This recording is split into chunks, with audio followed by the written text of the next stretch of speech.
সকাল সকালই বাড়ি চলে আসলাম। গতদিন বাবার বাড়িতে গিয়েছিলাম, মাঝখানে একদিন থেকে বাড়ি চলে আসলাম। আর বাড়ি চলে আসার পেছনে একটাই কারণ, সে হচ্ছে আমার কাজের প্রতি টান। কারণ সংসারের প্রত্যেকটা কাজ যেহেতু আমি নিজে হাতে করি, আর সংসারের প্রত্যেকটা গুছানো আমার নিজে হাতে, তাই জন্য বলতেই পারো সংসারের কাজের মায়ার টানেই বলতে পারো চলে এসেছি। এমন একটা সময় ছিল যখন খুব অসুবিধার কারণে আমি বাবার বাড়িতে থাকতে পারতাম না, কিন্তু এখন কোনো অসুবিধা নেই, তারপরেও বাড়িতে চলে আসি। এক দণ্ডও বাড়ি ছাড়া থাকতে ইচ্ছে করে না।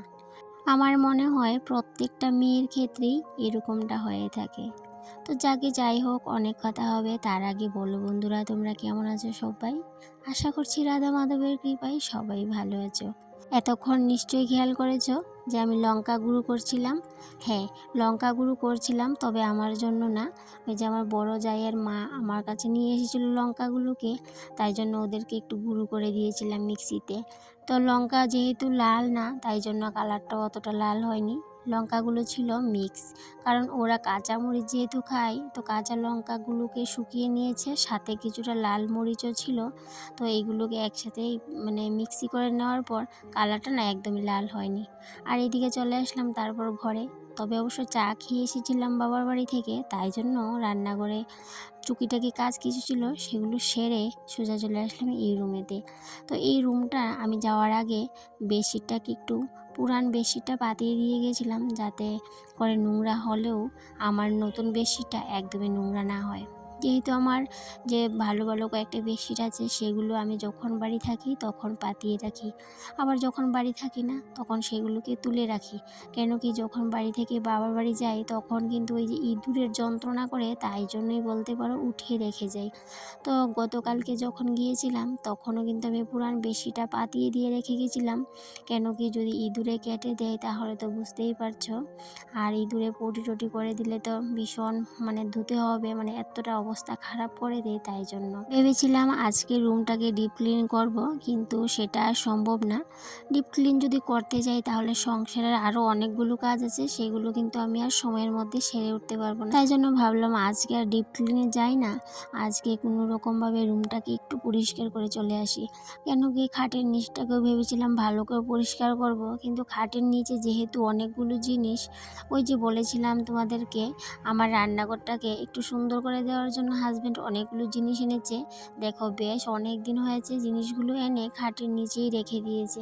তাই জন্য খাটের নিচটাকে পরিষ্কার করতে গেলে অনেকটা টাইম নিয়ে কিন্তু আমাকে কাজে লেগে থাকতে হবে। তাই জন্য ভাবলাম এই অল্প সময়ের মধ্যে আমি তো সমস্তটা করে উঠতে পারবো না, তাই জন্য যতটুকু পেরেছি এই যে রুমটাকে পরিষ্কার করে নিচ্ছিলাম।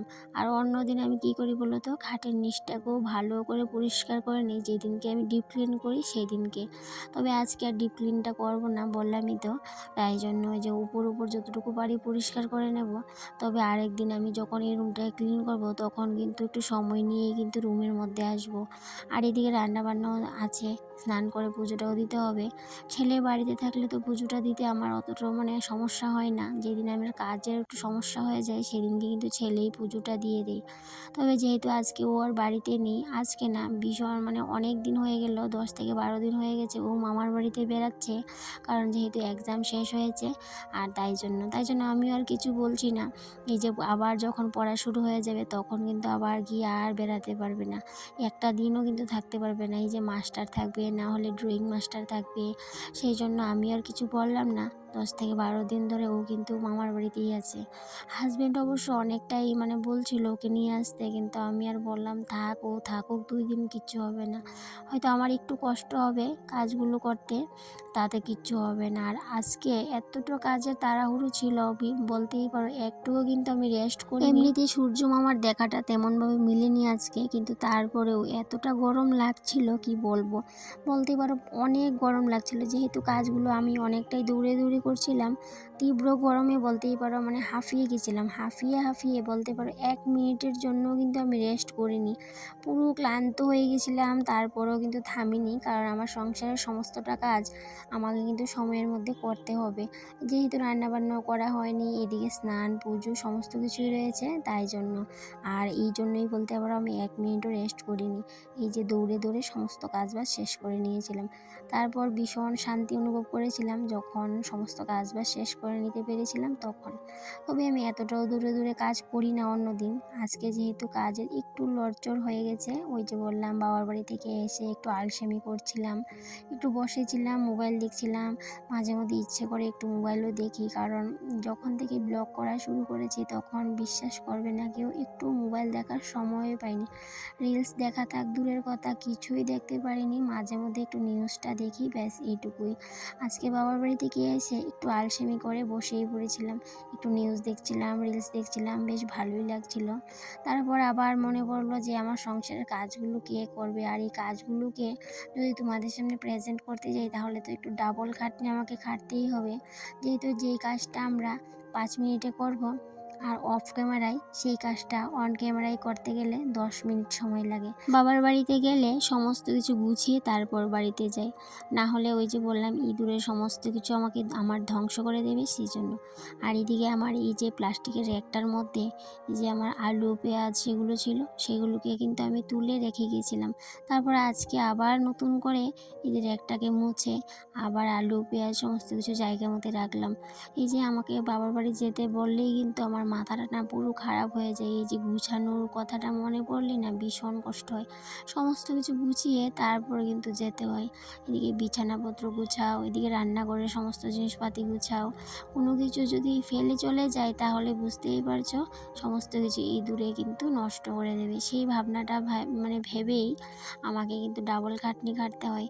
তাই জন্যই বলতে পারো আলু পেঁয়াজগুলোকে কিন্তু গুছিয়ে রেখে গিয়েছিলাম। এখন বাড়ি এসে আবার জায়গা মতো জিনিসগুলোকে রাখলাম। এইদিকে রুমটাকে গুছিয়ে রান্নাঘরে চলে এসেছিলাম, আর রান্নাটা বসিয়ে দিয়েছি, সেটা তো তোমরা দেখতেই পেলে।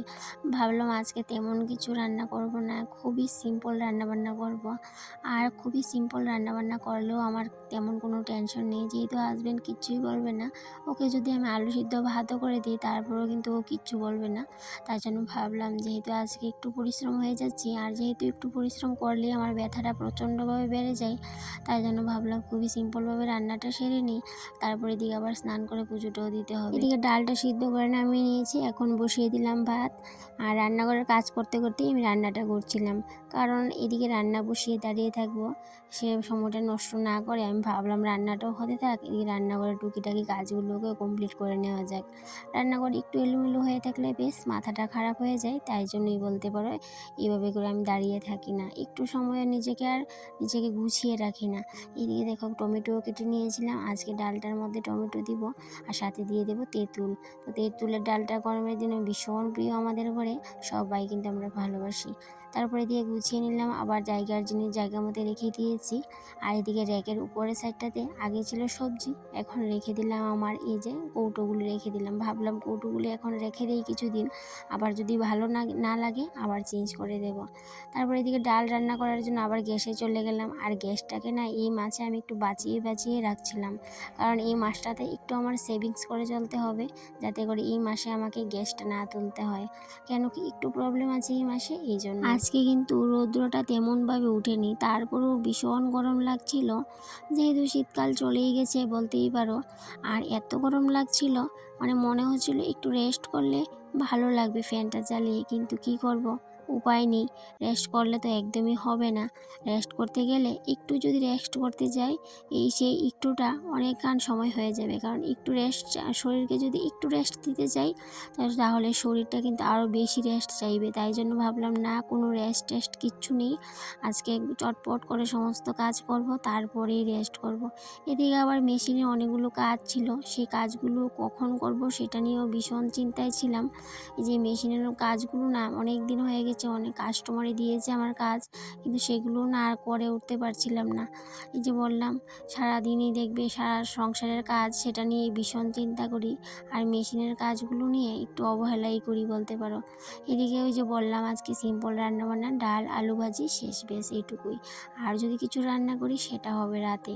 এই রান্নাবান্না করে নিয়েছি, এখন কিছু বাসন কুসন ছিল সেগুলোকে ধুয়ে মেলে দেবো। 4-5 মাস আগে কিছুটা ফুলের বীজ এনেছিলাম অনলাইন থেকে, তো সেই ফুলের বীজগুলোর সাথে আমাকে দিয়েছিল একটা পালংয়ের প্যাকেট। তো একটা বীজ ছিল সেগুলো সেই প্যাকেটটার মধ্যে, আর একটা প্যাকেট দিয়েছিল সূর্যমুখীর প্যাকেট। তো সেটার মধ্যে বেশ 15 থেকে 20টা বীজ ছিল। তো সেগুলোকে এতদিন পর্যন্ত লাগানো হয়নি, তো কয়েকদিন আগে ভাবলাম সেগুলোকে একটু লাগানোর প্ল্যান করি। তো তাই জন্য এই দুয়ের টুপাটার মধ্যে অনেক কিছুটা মাটি নিয়ে এটার মধ্যে আমি 5টা বীজ লাগিয়েছিলাম। আর এইদিকে ভাবলাম বাকিটি এইদিকে পিছনের সাইডে লাগিয়ে দিই। তো পিছনের সাইডে আমি সবগুলো বীজ লাগিয়েছিলাম, কিন্তু বিশ্বাস করো সবগুলো বীজ উঠেছিল, কিন্তু কিসে গাছগুলোকে কেটে দিল বুঝতেই পারলাম না। এখন আছে 3টে, আর 10টা গাছ, 10টা থেকে 12টা গাছ উঠেছিল, কিন্তু একটা গাছ নেই। 3টা গাছ বাদ দিয়ে আর একটা গাছও নেই, সব কটা গাছ কেটে দিয়েছে। তো কিসে কাটলো সেটাই বুঝতে পারছি না। তাই জন্য দুপুরবেলা না, বিকেলবেলা একটু পেট্রোল ছিটিয়ে দিয়েছিলাম যাতে করে এই 3টা গাছ না কাটে। কিন্তু বিশ্বাস করো পরের দিন গিয়ে দেখি এই 3টা গাছও নেই, 3টা গাছও কেটে দিয়েছে। আগে কি আর করব। এদিকে দেখো কিছুটা সর্ষে ছিল, সেগুলো এমনি কিন্তু ফেলেছিলাম, ভাবলাম খাওয়া যাবে পাতাগুলো, কিন্তু পাতাগুলো তো আর খাওয়া হয়নি। এখন দেখো সর্ষে কিছুটা ধরেছে, তো সেগুলো নষ্ট করে কী লাভ। তাই জন্য কিন্তু প্রত্যেক দিন একটু একটু করে যেগুলো পেকে গেছে সেগুলো কিন্তু আমি তুলে নিচ্ছি। এই যে সর্ষেগুলো কতটুকু হবে জানি না, তবে নষ্ট করতে আমার একদমই ভালো লাগে না। তাই জন্য যতটুকুই হোক, তো সেগুলোকে তুলে একটু মেলে, তবে সবগুলো তোলা হয়নি, আরও কিছুটা আছে, বাকিগুলো আমি 2-1 দিনের ভিতরে তুলে নেব। এদিকে স্নান টান সেরে চলে আসলাম, পুজো কমপ্লিট করতে হবে। আর এই চাই অনেক সময় সকাল সকাল করে পুজোটা দিয়ে দিতে, কিন্তু আর ওই যে সময়ের অভাবে কিন্তু সেটা আর হয়ে ওঠে না। তবে ছেলে বাড়িতে থাকলে হয়তো বা পুজোটা ওকে দিয়ে দিতাম, কিন্তু কী আর করবো বলো, ও বাড়িতে নেই, নিজেকেই দিতে হচ্ছে। তো যাই হোক বন্ধুরা, কথা বলতে বলতে চলে আসলাম ভিডিওর শেষ পর্যায়ে। আবারও দেখা হবে তোমাদের সাথে পরবর্তী কোনো একটা ব্লগে। ততক্ষণে তোমরা ভালো থেকো, সুস্থ থেকো, আর এইভাবেই আমার পাশে থেকো। টাটা।